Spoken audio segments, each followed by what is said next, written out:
Russian writer Alexander Pushkin once said, "The illusion which exalts us is dearer to us than 10,000 truths."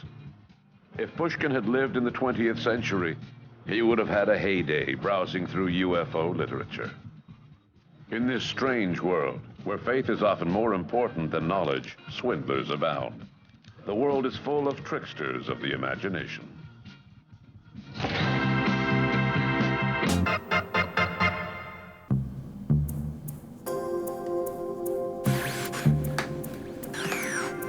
Since the early 1950s, a rumor has persisted in UFO circles that one or more flying saucers crashed in one of the largest American deserts, in Arizona, New Mexico, or Utah. And what's more, according to witness reports, not only did the American Army recover remnants of this craft, they also captured some of its occupants.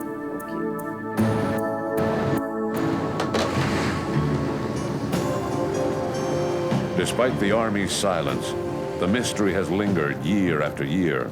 Should we or shouldn't we believe that aliens were captured? That is the question. The rumor grew as a result of information from various sources, such as Timothy Good, author of Beyond Top Secret. In Beyond Top Secret, I published the story of a Polish biophysicist who, together with a team of French, British and Italian scientists, was taken to a vault in the JPL, Jet Propulsion Laboratory in Pasadena, California, where 3 levels below the floor level, they were shown materials, part of a skull and a hip bone of an alien creature recovered in New Mexico in 1947. They weren't given any further details, but subsequently this Polish biophysicist, whose information I use, comes up with some detailed scientific information about what he learned about these creatures. However, despite Timothy Good's opinion, these unverifiable accounts do not constitute valuable proof in the eyes of non-believers. If they can't see and touch an alien, skeptics need more convincing proof than mere empty words. In the midst of ongoing debates between believers and skeptics, something spectacular happened. In the early 1990s, Raymond Santilli, a London-based film distributor, released an archived film that hit the world like a bombshell in both UFO circles and the general public. In the sort of early 1990s, a film came to light, brought to the public by a chap called Ray Santilli, who effectively said that he had purchased canisters of film from someone in America who had shot them back in the 40s, and that what effectively they revealed was the autopsy of a captured alien at Roswell or at some similar sort of event, and you see the eyelids being removed and you see bits of the body being looked at and so on. And either, I mean, it has the merit of one thing. Either that is a genuine alien autopsy or it's a fake. There's no argument that this could be some kind of mistake, that it's something else or whatever else. It's either one or the other. As John Spencer said, the film Alien Autopsy fired up debates within the UFO community regarding authenticity of proof. Since verbal accounts of UFO sightings did not seem to be convincing enough proof, some believers decided to hark back to the old adage, a picture is worth 1,000 words.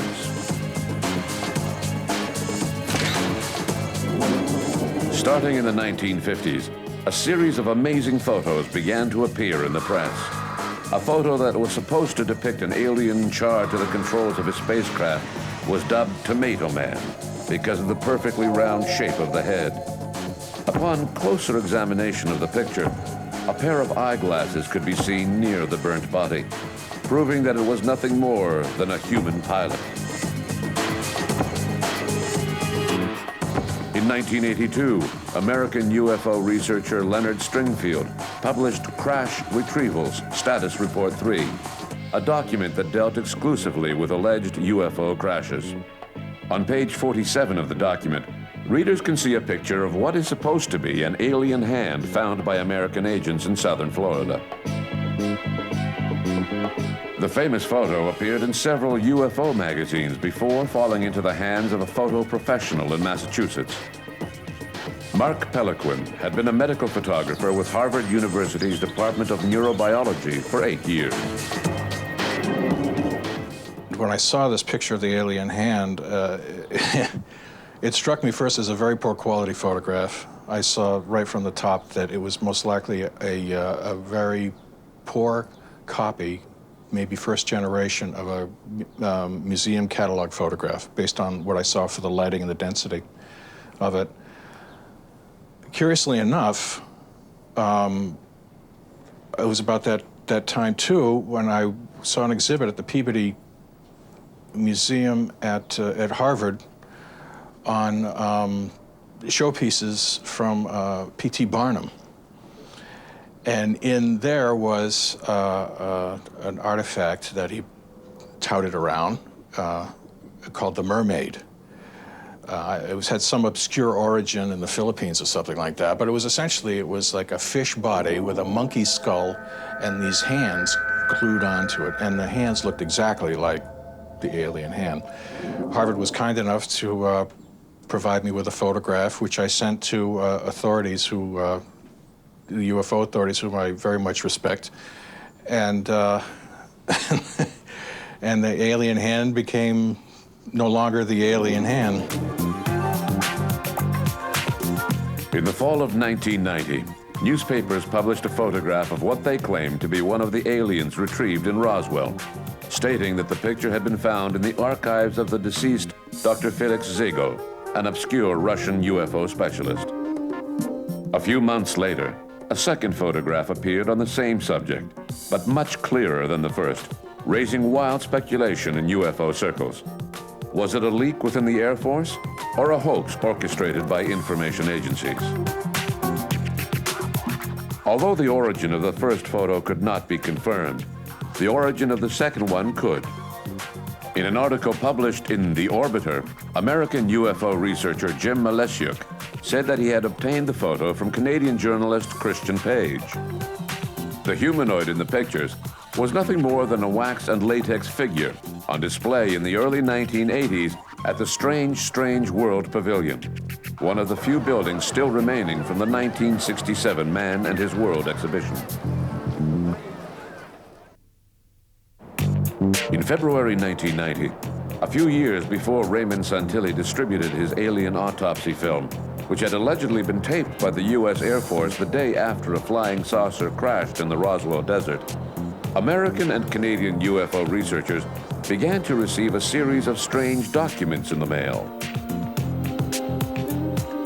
The anonymous author claimed that on November 4th, 1989, a flying object of unknown origin had been forced to make an emergency landing in the swamp outside of the small town of Carp, Ontario. Once on the ground, the UFO, still intact, was fired upon by 3 helicopters sent to the scene by Canadian and U.S. Secret Services, who were working together on this matter. Next, using the nerve gas Vexon, which is not widely known, a commando unit moved in on the craft, which did not fire at them. They reached the controls of the ship, where they found the bodies of 3 reptilian creatures. Pretending to be carrying out road work near the swamp, the Army discreetly moved the UFO to a secret government facility in Canada under the cover of night.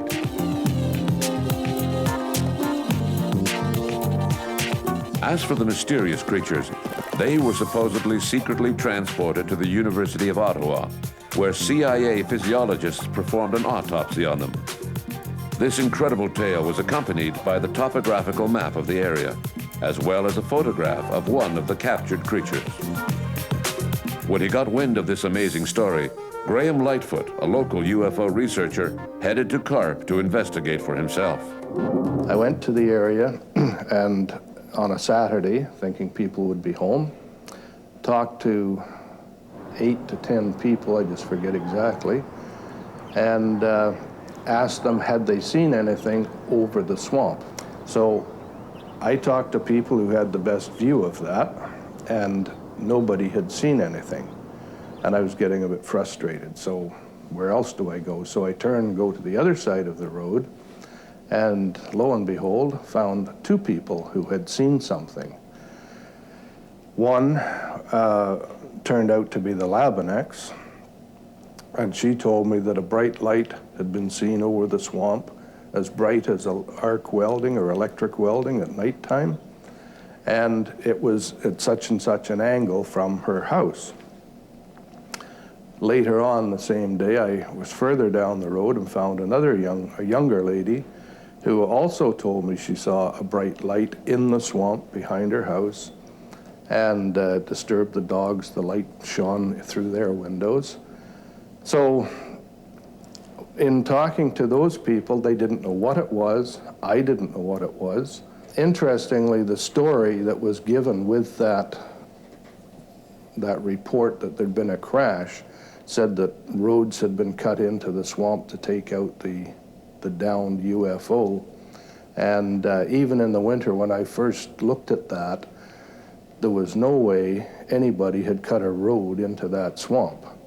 And, you know, I sort of said, well, that part of it isn't true. Maybe somebody saw a bright light, but they certainly hadn't cut any roads in to retrieve anything from that swamp. Just when it appeared that this matter was fading into oblivion, further correspondence sparked the interest of CARP investigators once again. A year after the first anonymous package was sent, UFO researchers received another one, in which the author identified himself under the pseudonym Guardian, and said that he was a member of the Guardians of the Secrets of the Holy Grail. Other than a news story and various interesting clues, the package also contained a videotape showing a UFO that Guardian had filmed. Graham Lightfoot tells us what was on the tape. One of the things that was sent out was a video, the VHS video. And on the label of that video was the name Guardian, typewritten, with a fingerprint. And that sort of indicated catch me if you can or whatever, but curious way to send something with no names. But the documents that came with that also referred to Guardian. There were various documents sent to different people. Some had a story, others had, or in addition to the story, had playing cards with little notes written on there that DND and CSIS is involved and things like that. Very curious, why would you send playing cards? It looked like a game. The only thing that made any sense was the background map happened to be the same area of Mannion's Corners that the '89 crash had been written about. The videotape that Guardian had sent starts off with flares or some sort of red light, 4 of them, burning, nighttime picture. So it's totally black background with these 4 flares or red lights. And beside it, stationary, is a large, I'll say a large object. The only way you know there's anything there is the fact that it's illuminated from underneath, and it's a very, very bright, intense light. And on top of this structure, because it's apparent something was there, was a rotating or a flashing beacon. That video was filmed by someone holding the camera on their shoulder, presumably, walking towards it. Thinking that it was a hoax, Graham Lightfoot returned to CARP, accompanied by Canadian and U.S. researchers. He later discovered that there was a reason why they were being so helpful. Bob Exler from the United States had been contacted, and he contacted MUFON Ontario, and we all met in Carleton Place. And then I led them out to the site. And there was about 12 or 14 of us that day. And my thought was that we would knock on doors to see if anybody, we'd split up the area and knock on doors to see if anybody had seen anything back on August the 18th of the previous year. We didn't knock on any doors, which I thought was a bit odd, but anyway, we did walk around the area. A lot of the chaps were getting hot and tired, mosquito bites and all that sort of thing, and they decided we'd all go for supper to CARP, to a pub in CARP. Bob Exler and his son Dan said no, they were going to find the crash site and they were going to stick at it. Well, within half an hour, they showed up at the pub too. And oh, we found the site. So the rest of the chaps were not happy with the way Exler was doing things. He seemed to have all the answers, had found the site now, when nobody else even knew where to look for the site. And they more or less washed their hands of it and went home. On the other hand, I only live an hour away from that location, and I was curious enough to decide, well, I'm going to stick with it and see what's going on, see if we can find an answer. And since we had a, quote, expert from the US here, let's see how an expert does it. And so we spent the next day going around the area, and I finally convinced Exler, let's go and talk to Labenex, because Diane Labenek had seen the light from '89. I said, wouldn't it make sense to go and talk to her? Maybe she saw something. When we talked to the Labeneks, and she told us that yes, she had seen this spaceship, she called it a ship repeatedly. She saw a fire in the grass, and yet it wasn't moving as it should if it was a grass fire. And then she saw a ship or spaceship land, which is what was in the Guardian video. In the Guardian video, it didn't land, it was stationary, it was already on the ground. But Diane told us that she saw it land, and it sat there for a few minutes, and she could see a lightning strike, sort of a zigzag line on the side of the craft, and the lights and so on. And after a short while, it took off. And then when it took off and disappeared, the lights went out, the flares.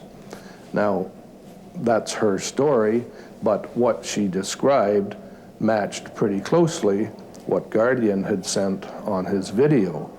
And at that time, Diane had not seen the video that we had been given. So it made sense that she was telling a pretty good story. As Graham Lightfoot and his colleagues inspected the site, they were unaware that they were being watched by another organization also interested in the mysterious Guardian. Learning that a suspicious character was fabricating documents and attempting to pass them off as official reports of the Department of National Defense, the RCMP decided to carry out its own investigation. The RCMP came to the same conclusion as Graham Lightfoot, that Guardian was nothing more than a charlatan. According to the RCMP, the alleged UFO on the videotape was nothing more than a Sikorsky helicopter filmed in the dark. As for the identity of Guardian himself, Graham Lightfoot suspected that it was a UFO follower who was well known in the area. I think I know who Guardian is. As I say, he's been known in the area for talking about UFOs for forever, for 40 years. He has not admitted that to anyone to my knowledge. I have tried to see him.